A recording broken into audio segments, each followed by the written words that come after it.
Alhamdulillah, alhamdulillahi alamin. A'udzubillahi minasyaitonirrajim. Bismillahirrahmanirrahim. Assalamualaikum warahmatullahi wabarakatuh.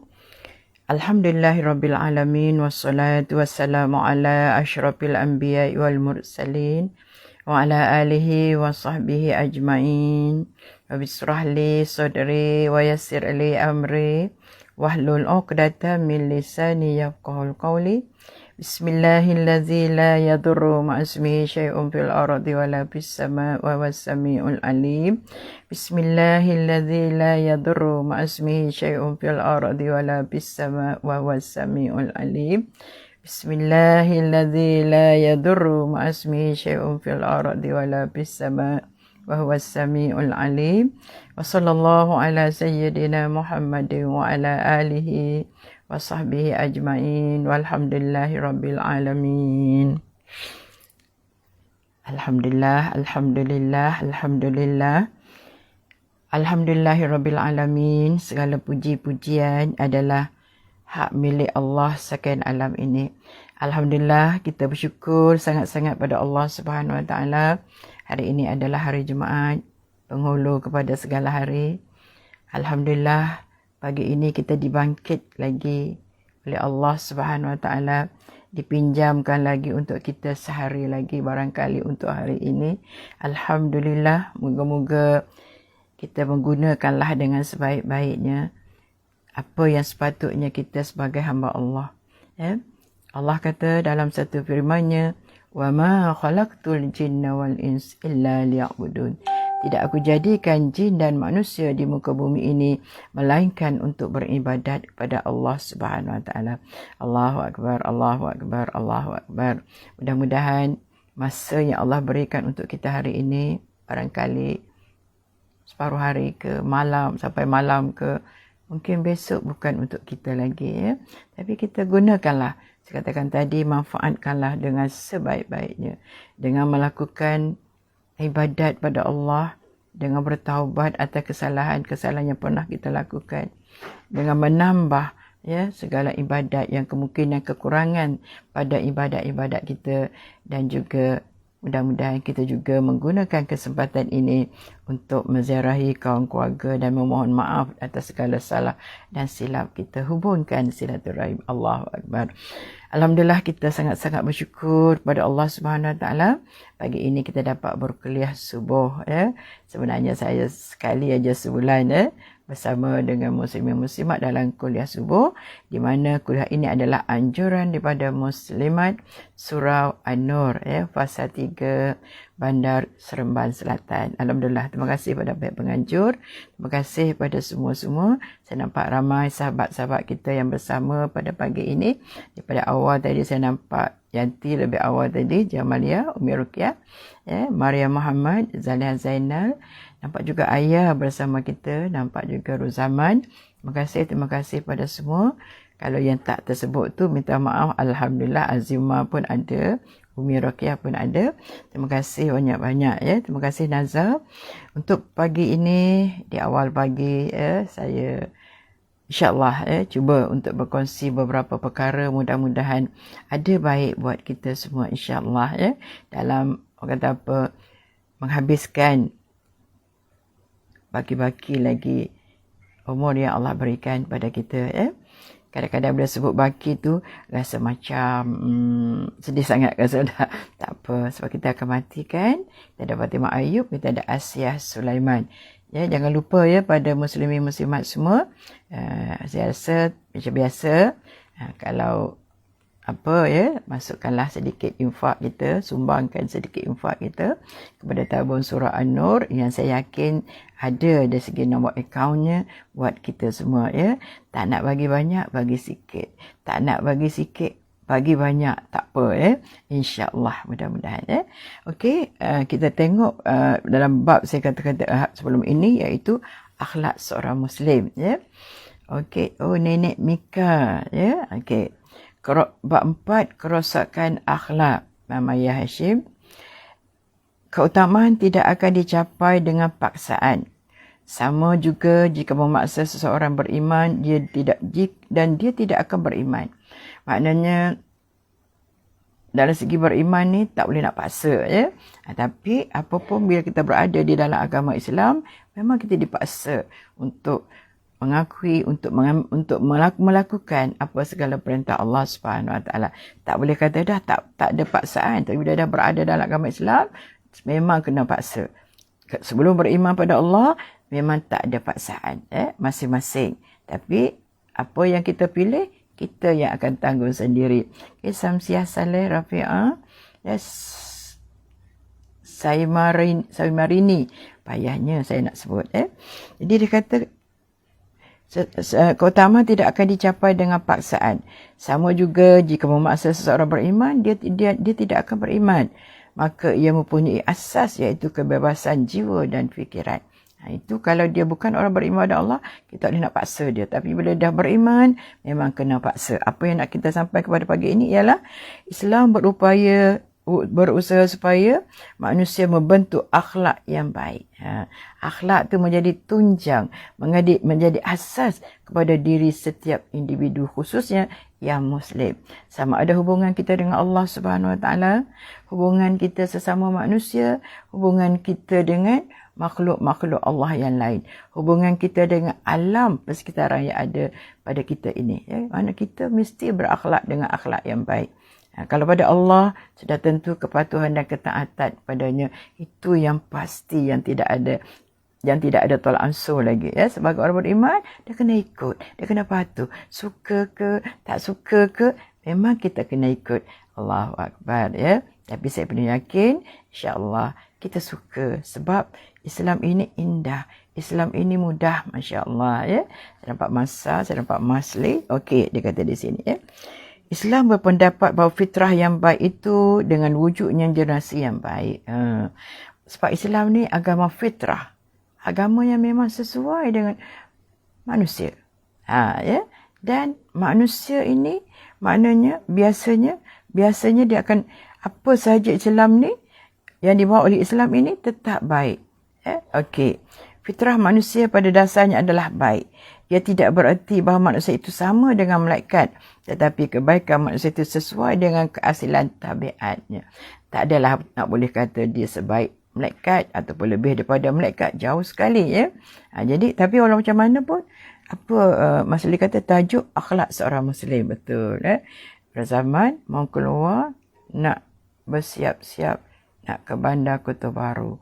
Wah, ada kuliah duha di sana. Yang ni kuliah subuh okey, tak apalah. Nur Najiha. Okey. Jadi dia kata fitrah manusia pada dasarnya adalah baik. Ia tidak bererti bahawa manusia itu sama dengan malaikat, tetapi kebaikan manusia itu sesuai dengan keasilan tabiatnya. Berdasarkan pada fitrahnya, orang lebih suka mengamalkan kebajikan. Seperti burung suka terbang apabila kebebaskan daripada sangkarnya. Perbandingan dia tu maknanya, kalau burung suka dia bebas. Jadi bila dia lepas daripada sangkarnya, dia akan terbang sesuka hati dia. Kita tak tahu, tapi kita nampak makhluk-makhluk Allah ini juga hidup dalam keadaan yang riang gembira bila mereka dibebaskan. Tapi kalau kita manusia pun dibebas, kita seronok. Tetapi terikat dengan hukum-hukum alam ini, hukum-hukum Allah Subhanahu Wa Taala, sebab kita adalah hamba. Mana hamba yang mesti patuh dan taat kepada tuannya. InsyaAllah, mudah-mudahan. Asyah Sulaiman. Okey. Menurut pandangan Islam, tindakan yang harus diambil ialah menghancurkan belenggu-belenggu dan menyingkirkan beban yang ada pada jiwa manusia. Islam tidak akan menghukum seseorang kecuali setelah jelas ia membahayakan orang lain. Makna Islam tak akan hukuman tu dengan semudah-mudah, dengan seenak-enaknya. Tidak, percayalah. Tidak, kecuali membahayakan orang lain. Sebab itu, kita tahu Islam itu datang untuk menjaga 5 perkara. Apa dia 5 perkara itu? Yang pertama, nak jaga nyawa. So, tidak boleh bunuh diri. Bunuh diri tak bahayakan orang lain. Tetapi dalam Islam, tak boleh kita bunuh diri. Maknanya kita mengambil nyawa sebelum Allah ambil nyawa kita. Ingat, kita adalah hamba Allah. Itu kena ingat. Yang kedua, jaga akal. Tak boleh minum arak, tak boleh mabuk. Kadang-kadang membahayakan orang lain. Kalau kita pandu kereta dalam keadaan kita mabuk, maka sudah tentu membahayakan orang lain. Okey, begitu juga Islam datang nak jaga agama. Dan diharamkan, dilarang seseorang itu daripada murtad. Maknanya bila dah masuk dalam Islam, tak boleh keluar lagi. Sebelum berada dalam agama Islam, terpulang. Okey, saya terpandang Zaiti Akhtar. Awal lagi tadi dia ada. Okey, Asyah Sulaiman. Okey. Jadi, seterusnya, Islam nak jaga keturunan. Sebab itu diharamnya perzinaan. Diharamnya pergaulan bebas. Itu perkara-perkara yang kena kita jaga sebagai seorang Islam. Selagi tak membahayakan orang lain, maka insya-Allah hukuman tu tidak akan dijatuhkan. Dan yang kelima, kita nak jaga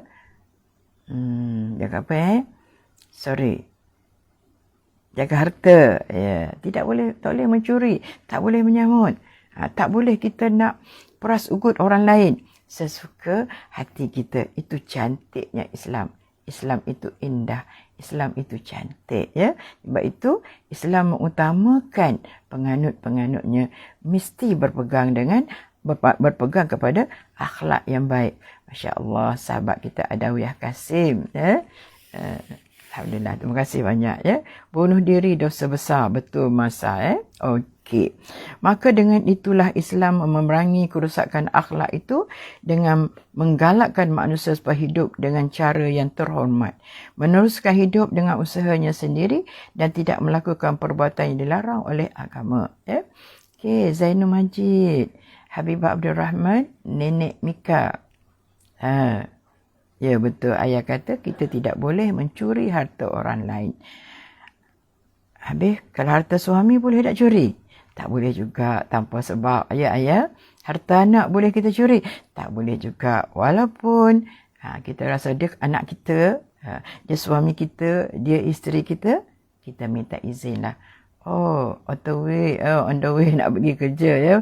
Alhamdulillah, mudah-mudahan selamat di perjalanan pada sahabat-sahabat kita yang meneruskan perjalanan untuk bekerja, untuk mencari makanan ke, maklumlah. Jamaliah Usman. Okey. Apa yang mendorong manusia melakukan perbuatan yang keji semata-mata untuk meneruskan hidup? Ini menjadikan kewajipan masyarakat. Jika tidak sehingga memaksa orang lain melakukan perbuatan jahat seperti mencuri, maka masyarakat juga akan menanggung dosa di atas kesalahannya. Ianya bukan terletak pada orang yang terpaksa mencuri. Kenapa kita menanggung dosa? Sebab kenapa kita tak tegah? Dan yang kedua, apa yang mendorongkan seseorang itu mencuri? Adakah itu hanya sebagai hobi dia? Tengok, kadang-kadang terpaksa mencuri untuk nak bagi makan anak dan isteri. Apapun niat macam mana baik sekalipun dalam Islam, kalau perbuatan itu salah, maka dia tetap salah. Jangan rasa saya ustazah, saya terpaksa mencuri sebab anak saya lapar, isteri saya lapar. Barangkali masih ada lagi cara-cara yang lain. Bekerja itu salah satu hal lah. Yang kedua, barangkali minta tolong, minta bantuan, mohon sedekah dan sebagainya. Tak semesti dengan mencuri nak bagi makan kepada anak dan isteri. Tapi orang ni setengah-setengah mudah je. Nak rompak, nak mencuri, nak menyamun. Scammer tu Allah lebih jahat daripada penyamun lah. Waliyazubillah. Mudah-mudahan, na'udzubillah, kita terelak daripada keadaan ini. Mudah-mudahan, na'udzubillah. Takut sangat. Okey. Rahimah Umar. Okey. Jadi, dia kata di sini, jika seseorang itu mampu tetapi dengan perangainya yang buruk itu masih lagi mencuri, dalam keadaan ini kita harus memeriksa sebelum menjatuhkan hukuman. Mengenai perkara ini, Rasulullah SAW pernah bersabda, Innal imama li'an yukhti'a fil afwi khairum min an yukhti'a fil iqab. Innal imama li'an yukhti'a fil afwi khairun min an yukhti'a fil iqab. Ya, penguasa yang keliru dalam memberikan pengampunan lebih baik daripada keliru dalam menjatuhkan hukuman. Masya Allah, ya. Dia Islam ni, dia, saya katakan tadi lah, apa pun dia sangat cantik, sangat indah, sangat bertimbang rasa. Sebelum jatuh hukuman kepada seseorang itu, maka tengok dulu, siasat habis-habis dulu. Kalau rasa keliru, lebih baik tidak menghukum daripada menghukum. Lebih baik tersalah tidak menghukum daripada tersalah beri hukuman kepada orang-orang yang tidak bersalah. Tu, ya. Cantik dah Islam. Ya, Masya Allah. Ya. Mek Hafsah. Apa khabar Mek? Saya harap Mek sihat sangat. Salina Salimarini. Kalau salah saya, salah minta maaf banyak. Ya, Mek Hafsah ada pada pagi ini. Alhamdulillah, terima kasih Mek. Terima kasih banyak-banyak. Jadi jangan mudah menjatuhkan hukuman. Dan Nabi kata lebih baik tersalah tidak menghukum daripada tersalah menghukum. Saya rasa bukan sahaja ditujukan kepada penguasa ataupun orang yang menjatuhkan hukuman, hakim dan sebagainya, tetapi kita juga sebagai ibu bapa nak hukum anak atas kesalahan dia. Baik kita memaafkan daripada kita menghukum. Takut kesannya lebih dahsyat lagi. Begitu juga sebagai seorang suami, lebih baik memaafkan daripada menghukum. Begitu juga sebagai seorang isteri, lebih baik memaafkan daripada menghukum. Begitu dan begini. Ya? Jadi sebab itulah cantiknya Islam suka sangat soal-soal kemaafan. Wal'afina anin nas, orang yang boleh memberi kemaafan kepada manusia, sesungguhnya itu adalah tanda-tanda orang yang muhsinin. Innallaha yuhibbul muhsinin, sesungguhnya Allah suka kepada orang-orang yang muhsin. Mana muhsin? Iaitu orang yang berakhlak dengan akhlak yang baik. Okey, kita ada Siti. Betul Ustazah, betul ya. Jangan tersalah menghukum. Dari baik kita memaaf lebih baik. Ya, daripada kita menghukum sedangkan kita tak tahu hujung pangkal. Memaafkan lebih baik daripada menghukum. Rani Idris, okey. Al-Quran telah menerangkan bahawa harus menjatuhkan hukuman dengan memotong tangan pencuri yang dilakukan dengan niat yang jahat. Maknanya memang dalam Islam tak ada tolak ansur. Kalau dia mencuri, boleh dihukum potong tangan. Tetapi tengok berapa nilai wang yang dicuri itu. Ataupun harta yang dicuri itu. Kadang-kadang, minta maaf. Kadang-kadang orang terdesak. Kadang-kadang saja suka. Saya pernah sekali. Kebetulan tu ada urusan di balai polis. Sebab nak balik kampung hari raya, saya biasanya akan beritahu polis lah, kita nak balik berapa hari ya. Jadi bila masuk dalam tu, ada seorang lelaki yang agak handsome, tegak badannya ya. Tapi dimarah-marah oleh polis. Saya heran lah kan. Rupanya dia mencuri di mall. Curi di supermarket. Benda yang dicuri tu tali pinggan saja. Tidak penting. Tak ada tali pinggan pun tak apa. Dan juga ada satu dia ambil apa? Dia dua benda dia ambil. Maka dia ditangkap, datang ke balai polis. Sebenarnya katanya dia orang kaya pun. Orang yang ada duit pun. Suka-suka mencuri. Allahu Akbar wa ni'azubillah. Itu bukan hobi yang baik. Ya? Allahu Akbar. Dia kita pun datang kesian. Kenapalah kamu mencuri? Kalau kamu ada duit, tak payah mencuri. Beli saja. Bukannya mahal sangat kan? Contohnya lah. Tapi barang yang dicuri itu barang yang berharga mahal. Dia kata memang ada orang macam ni. Dengarlah polis duduk cakap. Kalau tak ada duit, tak payahlah. Ini senang tapi mencuri. Allahu Akbar. Terasa ya Allah, kenapalah begitu ya? Tak tahu takut ke hukuman. Ataupun paling tidak tak dihukum pun tak apa dah. Malu pun satu perkara yang besar dah. Saya rasa ya. Sudah memadai ya. Okey ya.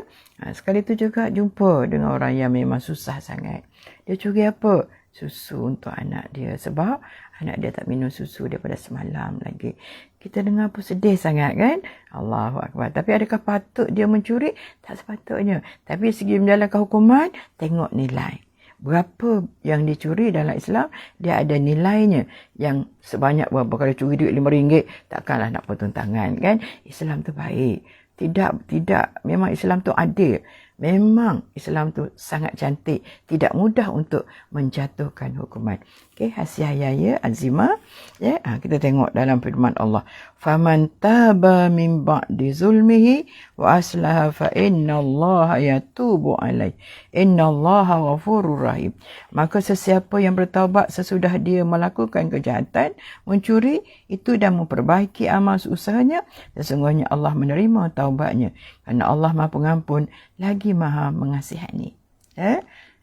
Tapi yalah, dalam kehidupan kita sekarang ni, kalaulah kata nak memaafkan, ramai orang yang kata dia tersalah, ramai orang dia kata dia sangat memerlukan, tapi sebagai penguasa, pemerintah ataupun hakim, sebelum menghukum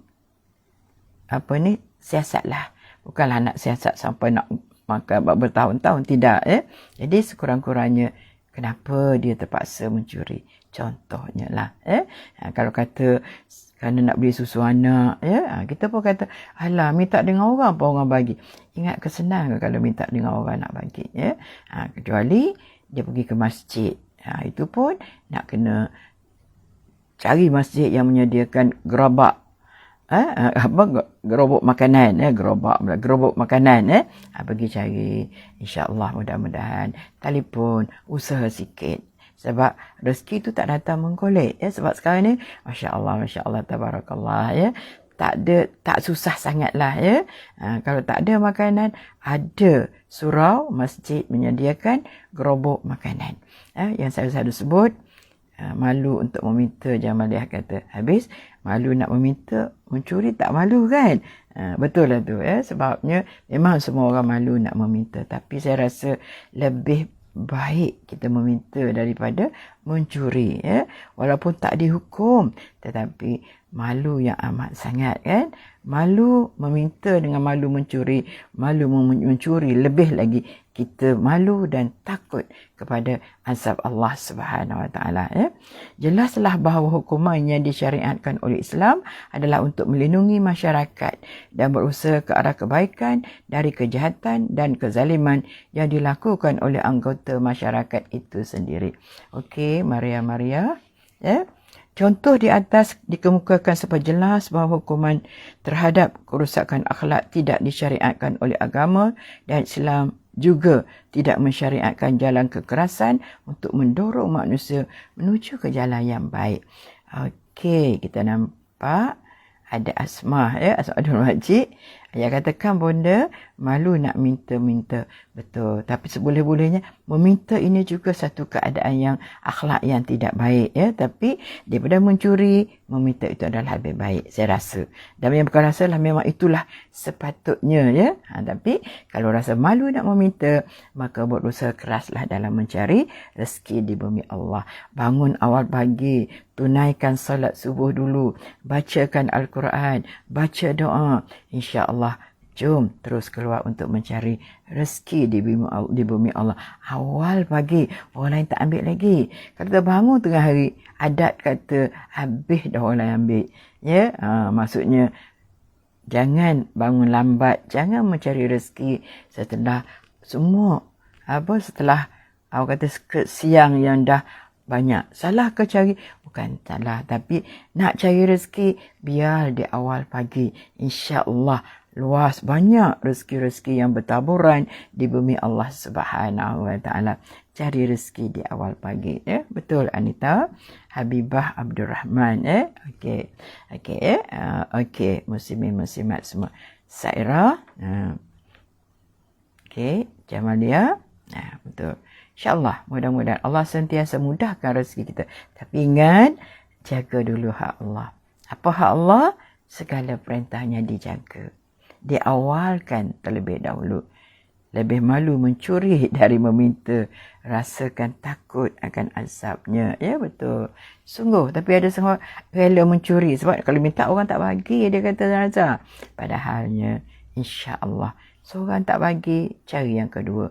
Yang kedua tak bagi, mungkin ada yang ketiga. Ya, ialah kurang-kurangnya. Yang tahu kita susah, keluarga kita. Meminta dengan keluarga itu adalah lebih baik. Ya, Asia ramai ambil mudah, ambil kesempatan sekarang ini. Itu yang jadi masalah tu. Saya kata, apa pun kita cari keluarga bila kita susah. Dah, orang kata, dah tak susah cari keluarga. Bukan. Keluarga tahu kita. Rohani Abdul Rashid, keluarga tahu kita susah. Betul tak? Orang lain tak tahu. Jadi minta dengan keluarga. Pinjam kak duit sikit. Tahun lepas, pinjam baru ni tak bayar lagi. Salah kita.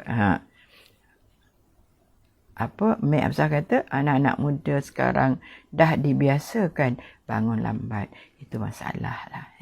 Itu masalah. Jadi sampai dia besar, sampai dia dah berumah tangga ke, rezeki dah tak banyak, bangun pula lambat. Tu orang tua kata, rezeki dah habis dah, orang lain dah ambil semua dah.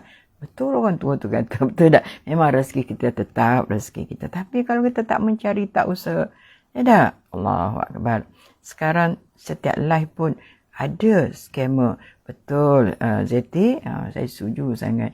Kita peringatkan semua kawan-kawan kita, ya. Lebih baik bersedekah lah daripada duk bagi kepada scammer, ya. Allahu Akbar, Allahu Akbar, Allahu Akbar, ya. Muslimin-muslimat semua, saya ingatkan sekali lagi, masukkan dalam tabung surah An-Nur supaya dapat aktiviti berjalan dengan lancar. Sebab surah An-Nur ini di antara surah-surah yang begitu aktif sekali, ya, dan apa ni, menampilkan penceramah-penceramah yang tak kurang hebatnya, ya.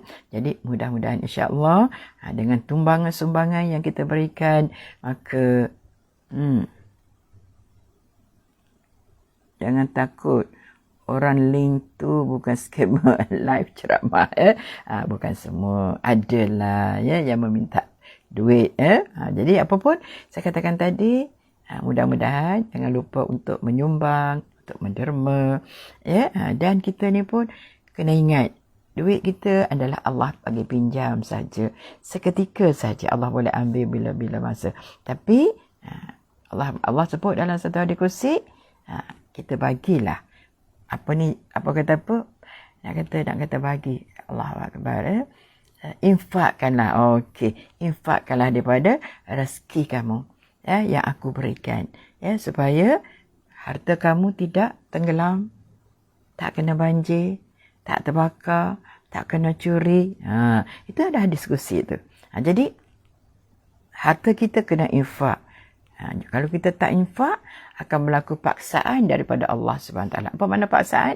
Berbagai-bagai ujian ditimpa. Cara mana Allah nak ambil harta yang ada pada kita itu, ya? Dengan cara itu, orang scammer pun kena ingat, jadi hari ini pagi Jumaat, sedekah tabung subuh, sedekah untuk hari Jumaat, perbanyakkan sedekah pada hari Jumaat. Mudah-mudahan sedekah dapat menutup dosa-dosa kita, dan semoga-moga juga sedekah mampu memadam api neraka. Betul tu, betul. Jauh kan. Maksud saya, perkara-perkara macam ni, insya-Allah, kalau rasa belum lagi kita bersedekah, belum lagi tunaikan hak orang Islam ataupun hak keluarga kita, so kita bagi. InsyaAllah, jaminan harta kita insya-Allah tak kena curi, tak tenggelam, tak terbakar, tak kena, apa lagi saya kata tadi, tak tenggelam, tak terbakar, tak kena curi, Allahu Akbar. Tak apalah, apa-apa pun yang berkaitan, duit kita boleh hilang. Duit kita boleh hilang, jadi kita sumbang, kita sedekah, Erna. Jangan lupa perkara-perkara macam ni, sebab ini Allah bagi kat kita pun pinjam, pada tu infakkanlah, kepada siapa? Ahli keluarga kita. Itu saya kata tadi, kalau nak minta tolong, minta dengan ahli keluarga kita. Biar dia kata apa, itu adalah lebih baik daripada orang lain kata kat kita. Kalau kita ni dengan keluarga, kita sangat tak nak, malu Padahal pada saya keluarga lagi baik. Dia tahu kita, siapa kita. Tapi kalau orang lain kita minta duduk tunggu depan masjid, tunggu depan surau. Orang tak pandang pun kita. Betul tak? Tapi kalau kita orang kat situ, kita pergi minta makanan, insya-Allah ada disediakan. Maria Muhammad, Rafi'ah Ismayadi, ayah, okey, seterusnya kita pergi, Islam mengarahkan seseorang melakukan perkara yang baik yang boleh membawa kepada kebaikan. Tujuannya supaya kita dapat membentuk masyarakat yang sanggup membantu dalam menjalani kehidupan yang lebih sempurna. Supaya tidak berlaku orang Islam ni miskin. Betul tak? Memanglah Islam ni miskin. Tapi miskin cukup makan tak apa. Kalau miskin kerana nak berseronok, nak pergi makan angin, itu tak kira miskin. Itu orang kaya yang boleh buat macam tu. Betul tak? Muslimin, muslimat semua. Jadi, yang miskin tak ada makanan, ini kita bantu. Keperluan. Anak-anak sekolah dan sebagainya. Lebih-lebih lagi selepas pandemik 2 tahun ni memberi kesan yang sangat kepada kita masyarakat Islam khususnya di Malaysia ini. Orang bukan Islam tu lainlah, mungkin dia orang bantuan mereka sangat mudah mungkin datang daripada mana-mana itu terpulanglah. Tapi kita ni orang Islam suka membantu. Jadikan diri, latihkan diri kita suka membantu. Pantang dengan orang susah, kita sedia menghulurkan. Tak banyak, kita hulurkan sedikit sebagai tanda orang yang bersyukur pada Allah Subhanahu Wa Taala. Kenapa saya kata orang yang bersedekah orang bersyukur? Orang tolong orang bersyukur? Yes, sebab dia rasa perlu dia menolong. Dan kalau dia tidak orang yang bersyukur, dia tak akan lakukan perkara macam ni. Betul tak muslimin muslimat semua? Apa kata Fatimah Ayub? Ujian itu pasti ada hikmahnya. Betul? Ada hikmahnya. Memanglah 2 tahun. Lama. Tak lama. Lama dah Allah beri kita senang kan? Berbelas tahun. Berpuluh tahun dah Allah beri kita kesenangan. Cari rezeki tak ada masalah. Sikit-sikit ujian. Okey. Dapat atasi. Allah bagi 2 tahun. Terasa. Tapi semuanya datang daripada Allah Subhanahu Wa Taala. Bila datang daripada Allah, maka kita sebagai hamba-Nya pertama, sabar. Kedua, redha. Ketiga, bersyukur pada Allah Subhanahu Wa Taala supaya Allah bagi kita lagi rasa dapat menghadapi suasana dan keadaan ini dengan sebaik-baiknya sebagai hamba Allah yang percaya kepada rukun iman yang ke-6, percaya kepada qada dan qadar Allah Subhanahu Wa Taala. Apa kata Jamaliyah? Ujian mendekatkan diri kita kepada Allah Subhanahu Wa Taala. Betul. Jangan dengan ujian menjauhkan diri kita daripada Allah Subhanahu Wa Taala. Rasulullah SAW telah menceritakan kisah seorang pembunuh yang ingin bertaubat.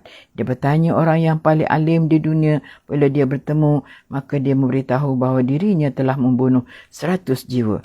Apakah dia masih boleh bertaubat? Orang alim itu menjawab, apa yang menghalangi kamu untuk bertaubat? Pergilah ke negeri Anu.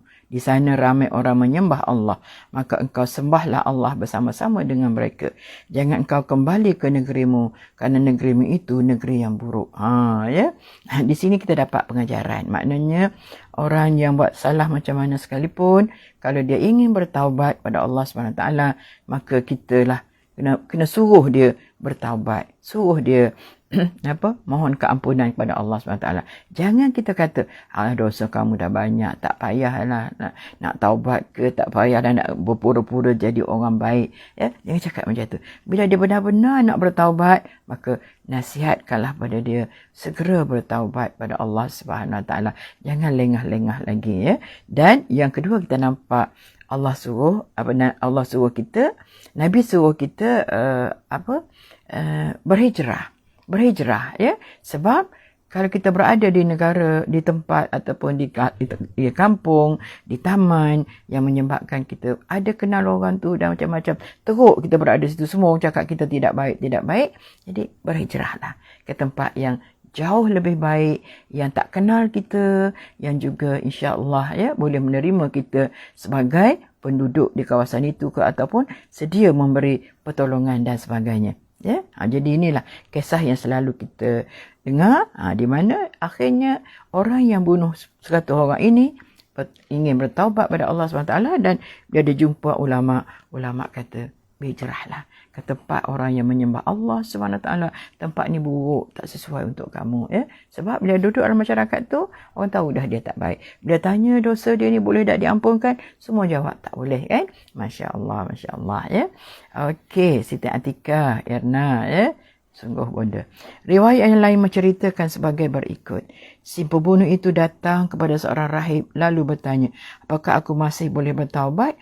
Rahib itu menjawab, aku tidak tahu. Di sana terdapat 2 buah pendusun. Sebuah itu bernama Nusrah dan yang satu lagi bernama Kufrah. Yang bernama Nusrah penduduknya melakukan amal perbuatan seperti penghuni syurga, manakala penduduk Kufrah melakukan amal perbuatan penghuni neraka.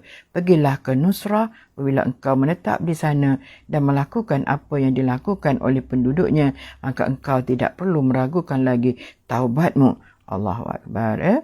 Hadis riwayat At-Tabrani. Kesimpulannya, apa yang telah diuraikan di atas akan dapat menjamin sesebuah masyarakat kerana dengan menghiaskan diri dengan akhlak yang baik. Masya Allah, ya. Allah suka sangat, ya, semua hamba-hambanya berakhlak dengan akhlak yang baik, ya. Sebab tu orang nak masuk syurga juga diberitahu oleh Allah SWT, pertama adalah orang yang baik, ya. Allah kata apa? Fastabiqul khairat, bersegeralah dalam melakukan kebaikan, ya. Allah suka kita melakukan kebaikan. Bila nak buat baik, jangan tangguh-tangguh. Bila terlintas nak buat jahat, yang tu kena tangguh, ya. Rasa nak buat baik, segera, jangan tangguh. Bila kita tangguh, maka sampai satu masa tak jadilah, ya dah. Okey, Wan Rumiza, Siti Atikah, ya. Masa kita pun tahu diri kita, kan. Contoh bila katakan kita nak bersedekah, nak infak, terus bagi. Jangan, tak apalah, esok lah. Esok daripada 100 tinggal 50. Dah kurang dah. Betul tak? Masa mula-mula tu semangat nak bagi banyak. Pada tu dia lagi kurang. Jadi sebab tu bersegeralah lakukan kebaikan. Jangan tangguh-tangguh. Begitu juga bersegeralah dalam melakukan taubat pada Allah SWT. Sebab itu Allah kata, wasari'u ila maghfiratin min rabbikum wa jannatin arduha samawati wal ard uiddat lil muttaqin. Bersegeralah kamu di dalam melakukan taubat. Jangan tangguh-tangguh, ya. Di mana Allah sediakan untuk orang yang bertaubat syurga seluas langit dan bumi. Disediakan uiddat lil muttaqin, disediakan untuk orang-orang yang bertaubat pada Allah Subhanahu wa taala. Masya-Allah, tabarakallah, ya. Okey, saya tengok sikit lagi, iaitu akhlak yang baik. Tadi akhlak yang buruk, ya. Semoga kita menjauhinya. Ada jalan-jalan keluar sekiranya terjebak dengan jalan-jalan yang dibenci ataupun yang dilarang oleh Allah Subhanahu wa taala, ya. Sebenarnya larang dengan benci itu berbeza. Saya minta maaf kalau saya dah sebut larang baru. Tapi bila benci, wal-iyazbillah, takutlah kita daripada kebencian Allah, takutlah kita kepada kemurkaan Allah Subhanahu wa taala. Selagi Allah tak murka, tak apa. Bukan tak apa, tapi segera bertaubat. Tapi bila Allah telah bila Allah murka, maka itu adalah saat-saat yang amat menakutkan kita sebagai hamba Allah, ya.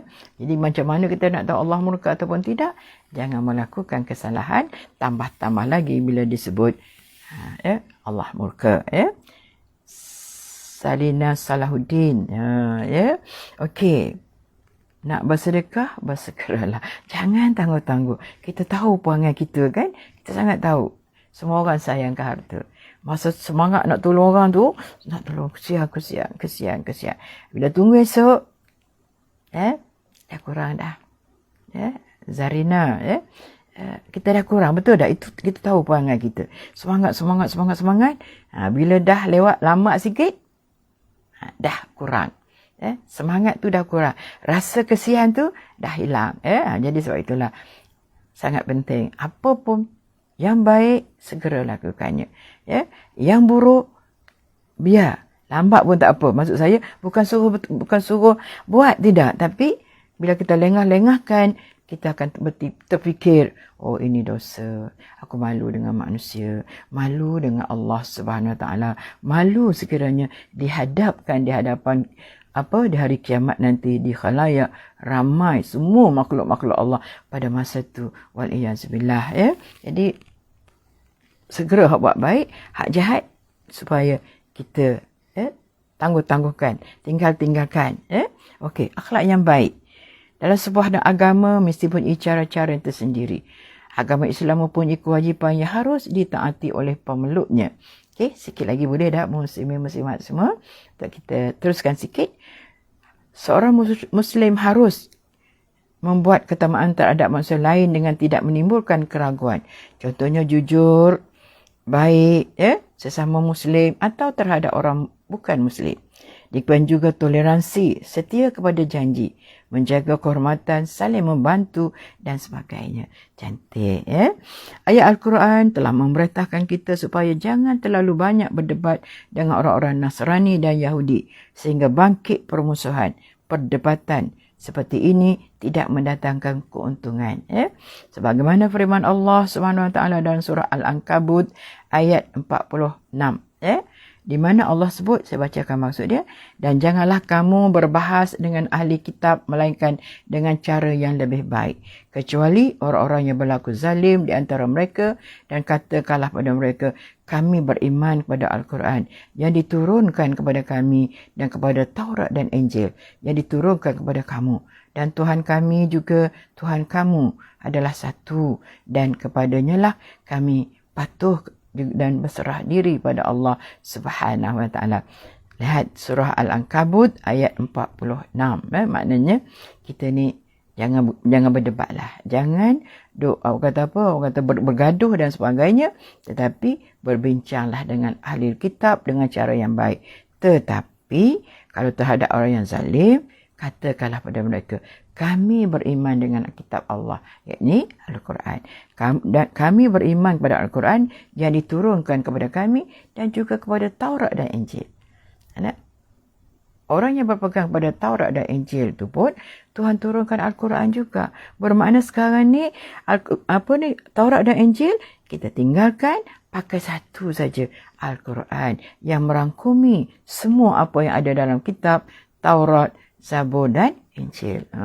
Tapi wajib jelah. Orang yang beriman, alhamdulillah. Tapi orang yang tidak beriman pada Allah, dia tetap dengan akhlaknya tidak boleh menerima, mengatakan Islam ni tidak baik. Yang baik adalah hak mereka sahaja, kerana mereka berpegang pada kitab yang asal. Tetapi kitab yang asal dah tak ada, dah lama, dah banyak kali kita bincang, sudah tidak ada. Kalau mereka rasa mereka masih berpegang pada kitab Taurat dan Injil, apa salah? Ambil Al-Quran saja. Satu saja. Tak payah banyak-banyak. Kita bertauhidkan pada Allah yang satu, yang beriman kepada Al-Quran, dan kitab-kitab Allah yang lain. Allahu Akbar. Berterusan berbuat baik. Betul ayah. Tak boleh sekejap-sekejap. Buat baik ni kena berterusan. Dan last saya baca di sini ialah berkaitan dengan dalam Al-Quran juga, sebagaimana firman Allah SWT dalam surah Al-Baqarah ayat 139. Katakanlah wahai Muhammad, patutkah kamu wahai kaum Yahudi dan Nasrani membuat bantahan terhadap kami mengenai pilihan Allah dan penggunaannya, padahal dialah Tuhan kami dan Tuhan kamu, bagi kami Tuhan kamu, bagi kami faedah amal kami dan bagi kamu pula faedah amal-amal kamu. Kalau diikhlaskan dan kami adalah dan kami adalah mengerjakan amal yang baik dan ikhlas kepada Allah Subhanahu Wa Taala. Allahu Akbar, muslimin-muslimat semua. Allah suka sangat kita jadi orang baik, yang mengikhlaskan diri pada Allah Subhanahu Wa Taala. Itu di antara akhlak-akhlak yang terpuji. Ikhlas kerana Allah Subhanahu Wa Taala, tidak kerana yang lain selain daripada Allah. Bila bukan kerana Allah, maka dia telah melakukan syirik kepada Allah Subhanahu Wa Taala. InsyaAllah mudah-mudahan apa saja kita buat, sembahyang kita, puasa kita, zakat kita, haji umrah kita, sedekah kita, teguran-teguran dan nasihat-nasihat yang baik kita, dan juga segala-gala yang baik itu lakukan dengan ikhlas kerana Allah, ya. Qul inna salati wa nusuki wa mahyaya wa mamati lillahi rabbil alamin. Allahu Akbar. Sesungguhnya segala yang kita lakukan, solat kita, ya, dan juga qul inna solati wa nusuki, pegangan kita, hidup kita, wa mahyaya wa mamati, mati kita, lillahi rabbil alamin, kerana Allah Subhanahu wa taala.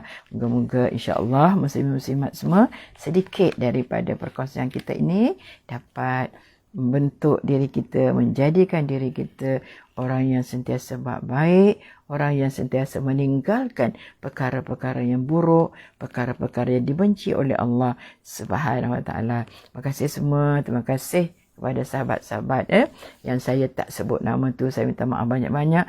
Terutama sekali terima kasih pada Allah yang telah mengizinkan kita bertemu di awal pagi pada pagi ini. Dan juga terima kasih pada pihak penganjur atas ruang-ruang yang diberikan kepada kita, iaitu surah An-Nur fasa 3A, Bandar Bandar Serban Selatan, ingat Tasik Selatan pula, Nur Zarina, Jamalia. Jadi terima kasih semua. Jangan lupa untuk infakkan sedikit daripada rezeki kita pada hari ini dalam tabung surah An-Nur dan juga di surah-surah yang lain, masjid-masjid yang lain. Semoga insya-Allah, mudah-mudahan muslim-muslimat semua kita menjadi orang yang bahagia, menjadi orang yang diampunkan dosa oleh Allah SWT, dan seterusnya pembebasan kita daripada azab api neraka Allah Subhanahu wa taala. Terima kasih. Mohon maaf atas salah silap. Wabillahi taufiq wal hidayah. Assalamualaikum warahmatullahi wabarakatuh.